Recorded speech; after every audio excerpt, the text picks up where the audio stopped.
Welcome back. This is going to be video number 2 in our stances and footwork playlist. And last time we went over creating a really strong, grounded or rooted mabu. And from there, every other stance is basically built on that foundation. Next up, we're going to cover off a couple of variations in mabu, or at least some common variations that I have seen, and the ones that I typically work with in the forms and styles that I study. There are other variations on this as well. Nothing in any of this is right or wrong. It's more like shades and palettes and the way you are developing your stances to the best effect for that Kung Fu style you are studying. If you are studying other styles of Kung Fu, there will be other variations of this, and those are absolutely correct for that style. This is not to say that any of this is a be-all and end-all for all the different varieties of mabu. These are just the ones I work with, and here we go. Last video, we basically set our width to knee height. We set our toes to absolutely perfectly straight ahead. We focused on bending our knees and gripping with our toes, pulling us down into the ground, right? Dropping straight down. We focused on, as we're dropping down and breathing in, we are getting this bridge happening, so the outside of our thighs across and down, so the whole structure just feels a lot more from side to side as we drop down. Once we got that, we wanted to focus on this inside gripping and grabbing as this pulls out, so that we've got forces going in basically every direction, dropping us into mabu. And we were practicing individually, breathing in, grab, lightly, breathing out, relax more into that grounded, breathing in, grab, breathing out, breathing in, breathing out. Same thing on the outsides, breathing in, breathing out, breathing in, breathing out, breathing in, breathing out. Insides, pulling in on our in-breath, breathing in, breathing out, breathing in, breathing out, breathing in, and breathing out. So all of those were essentially just creating a force, relaxing into that force, creating a force, relaxing into that force, creating a force, relaxing into that force. Really just pulling us down and grounding us. This is going to bring up the first variation. So the first variation of this is the one you are going to find most commonly in our Qigongs and Tai Chis, where you could almost think of it as the end product of those breathing out and relaxations into that structure. I.e., everything is just relaxed, it's flat, it's rooted. We're not particularly flat-footed, but everything is equally in, it's equally dispersed all around our foot. If we went back to this foot example here, everything is kind of as much across the balls, down the side, and around the heel as possible. And it's a very in there. So it is not passive, but this is the way I like to think of a variation between these stances, as a passive and active. Now, in passive, I mean I am relaxed into this even weighted, fully structured environment. In an active version of this, what I'm doing is I'm creating a slight shift internally. So I'm just ever so slightly concentrating my focus onto this point right here. In between the first and second toe, going down there. Right there on your acupuncture charts, you're going to find that called the bubbling well. And that's where I create kind of an active feeling for myself, i.e., I want to focus my attention right there so that that becomes the point that everything is of equal balance, is through that one singular point. And then the passive version is I allow that point to spread out all over my feet. Bring it to an active version. I concentrate the feeling right on that bubbling well. And the passive, I let that tiny pinpoint area spread out and cover off as equally around my feet as I possibly can. This is going to create a slightly different feeling for us, and externally it's almost unnoticeable, but internally it becomes very powerful, especially when we start getting into our footwork section. I'm sure you have seen, lots of kung fu-y type movies or boxers or something where basically, they're always kind of like up on their toes, and they're, they can move and they're really quick, right? Where they have that like just springiness about them, like super fast. And that comes when we talk Tai Chi about really concentrating into that bubbling well and making that a very specific and small point that we are focusing everything off of. When we want to do more of our form practice, where we're doing more meditative and qigong type things, we want to have that more spread out feeling. So if I'm doing my hugging a tree posture and I want to hang out here for 20 minutes at a time, I'm not going to do that where I'm like really focused on that point and I'm like really springy and kind of ready to move. This is more of a practice of, okay, I'm blissing out here. I'm being all meditative and spacey and seeing what the Tao will bring. Apparently it brings a child's laughter. And when I am practicing my footwork and I am moving and I'm practicing the Kung Fu of Tai Chi, I'm doing it from those points. So those points become my center. From the outside, my feet are still down on the ground. They're still flat. They're still weighted the way they would be weighted. Nothing changes in that.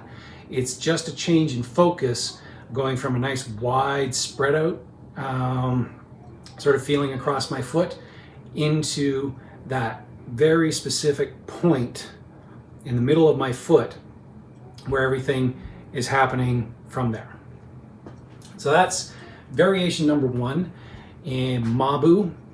And again, this is going to apply to every stance we do. When we start getting into our next stances, there is going to be a quote unquote passive and active version of them. Or I divide my practice into a passive and active version. So if I am doing a form and I am focused on being as slow and relaxed as possible, again, I'm doing this from a very passive style, where my feet are taking the weight all the way around. But if I practice more Kung Fu-y, I change my focus to that point so I can just sort of explode and move out of that. Oh dear, what happened, love? She skipped her nap. Okay, so that's variation number 1, or the first division I wanted to cover off in these. Number 2 is the 3 frame sizes. We talked about being in a medium frame. Basically, our width is the height of our knee. Our small frame is going to be anything inside of that. So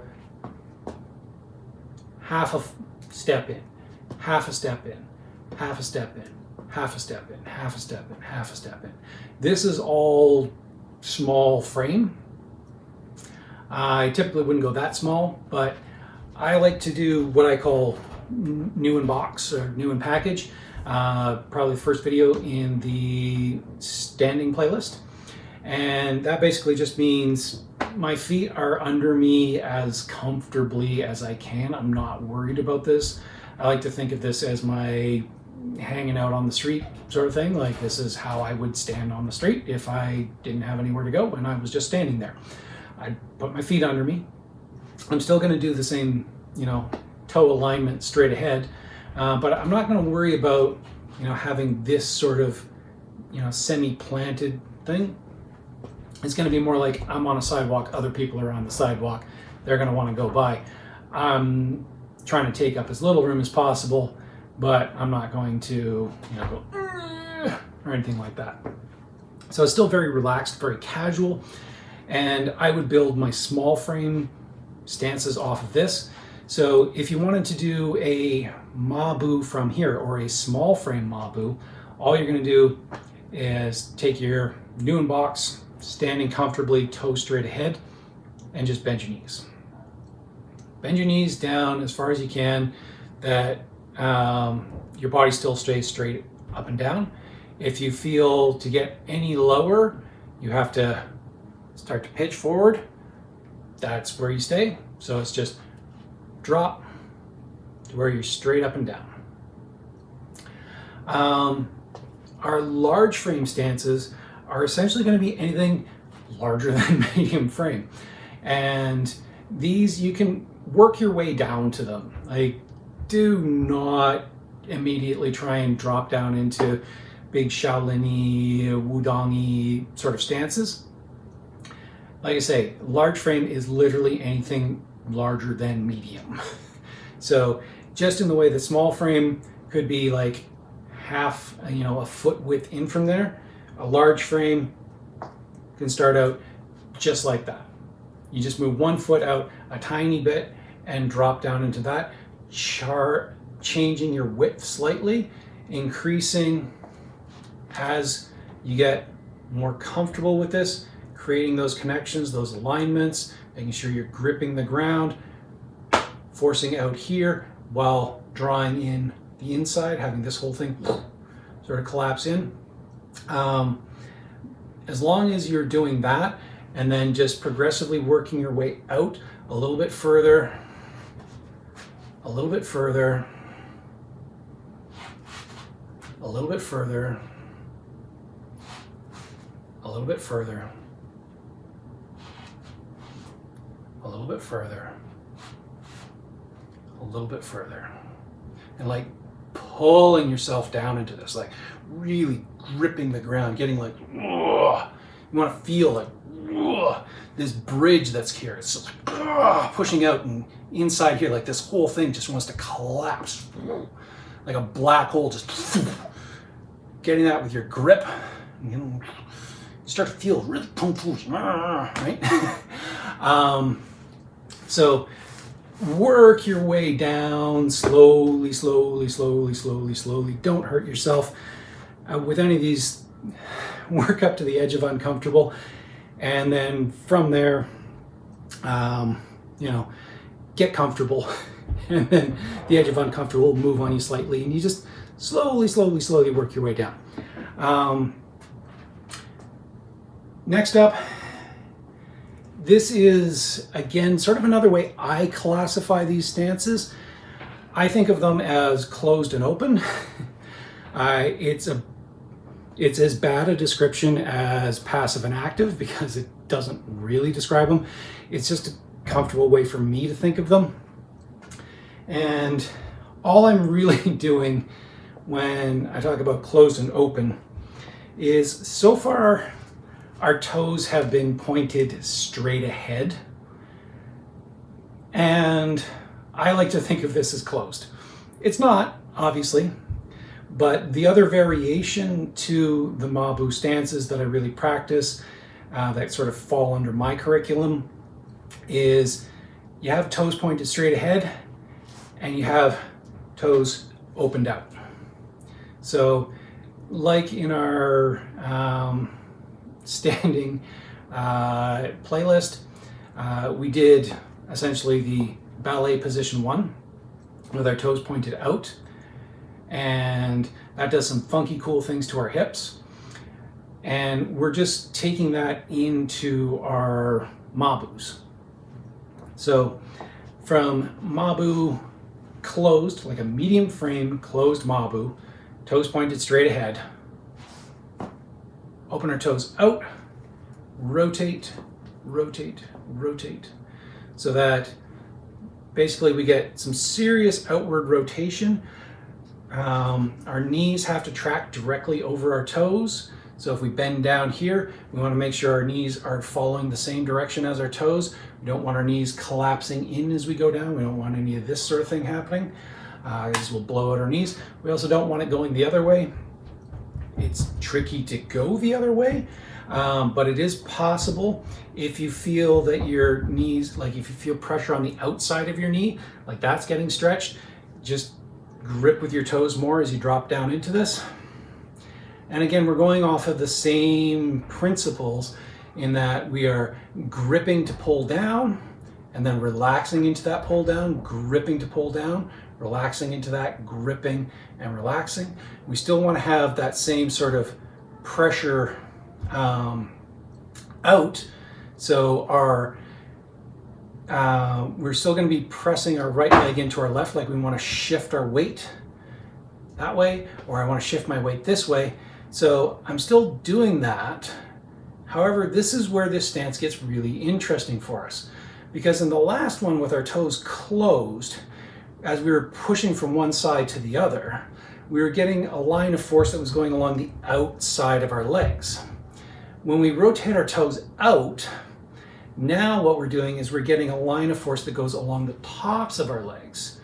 And so as those are pushing out, we're getting a different sort of connection, a different alignment, and a different thing to feel and relax into. Similarly, when we do the inward gripping, having the inside now like wanting to pull in and grip, this is activating along basically the bottom of our legs, that posterior chain where we're pulling in and we're really gripping down in a different way. So by varying that closed position and the open position, we are starting off working the outside and inside of the leg, and then we move to the open position, we work the top and the bottom of the leg. So together, those two variations cover off essentially all the connections in our leg and all the ways we want to have the force sort of align, either outsides or front and back. Whoo! Ha. Okay, from there, basically, you can put it in your different frame sizes. So our frame sizes, we started off in a medium frame, toes open, pull in, there. If we go to a smaller frame, inside our shoulders, toes open, pull down, there. So we got same sort of forces over the top and bottom, Still pulling into the ground, doing all that fun stuff, but slightly different position, a little more small frame. Where I really noticed this variation is the difference between Shaolin and Wudong Kung Fu. So the first two variations there, you don't see them too often, but you do from style to style here and there. Where you really notice this difference is when you see the orange robed guys doing their big wide frame low horse stances where they're dropped right down, you will see that their toes are aligned straight ahead. They have that very strong outside thing. Then if you watch the white robed guys from Wudong, which is where I like to draw a lot of my stuff from, is they have their toes out into that big low stance, which again creates just that different horse stance connection. And both of these things are totally valid and totally cool. And it's not to say that one is specifically Shaolin and the other is Wudong. One's external, one's internal. The Yang style Tai Chi I studied has that closed big stance in it, and the Wudong style stuff that I've studied has that big open toes out. Therefore, that's why I kind of took those and built them into the medium and small frame as well. Just because of those different connections they create, they're awesome. From there, so we've got essentially a passive and active version of everything. We have a different frame size, medium, large, and small, of everything. And then we have a toes straight ahead and toes open version, closed open of everything. That combination of horse stances for me basically covers everything I think you can reasonably do or would be reasonably expected to know. And if you could do each one of those versions, oh man, like you have a really strong foundation for any Qigong, any Tai Chi, any Kung Fu you want to learn. You walk in to a teacher with fundamentals like that, and they're going to be so happy. You're just going to be rocking. So try out all those different variations. Like I say, I like to start medium frame, toes straight ahead, get the weight down and equally spread out across the feet. Take that feeling, concentrate it down into that single solitary point, the bubbling well, and be able to spread that out. Go from there to open. Spread everything out across your feet. Really concentrate everything into that bubbling well, that single solitary point, driving down. Let it spread out over your feet. So that's just a couple of variations there. Then once you got your mediums, go down into your lows. Toes straight ahead. Really gripping into the ground, get strong there. Really concentrate that into that bubbling well. Let it spread out across your feet. Concentrated, spread out. Concentrated, spread out. Open up the toes. Get yourself down. Spread out across the feet. Concentrate it, spread it out. Concentrate it, spread it out. Get that down. And once you have that structure, when you move back up into the small frame and you start here and you're like, okay, yeah, I'm totally grounded. And then you just concentrate into that one point. You're like, yep, I'm springy, I'm ready to go. All right. Open your toes out, flatten them out, grounded, yep, no problem. Concentrate it, springy, ready to go. All right. So those are the major Mabu variations that I like to work with. All of them frame is straight up and down, i.e. my spine is straight up and down. That's because I am mainly a Tai Chi focused practitioner. And in my particular styles of Tai Chi, that is always straight up and down. So that's what I concentrate on. There are other versions where the upper body torso is doing other things. Again, totally cool for those particular styles. But for this curriculum, our spine is straight up and down through everything. And those are the varieties of Mabu that are going to come up over the course of this channel. Thank you very much.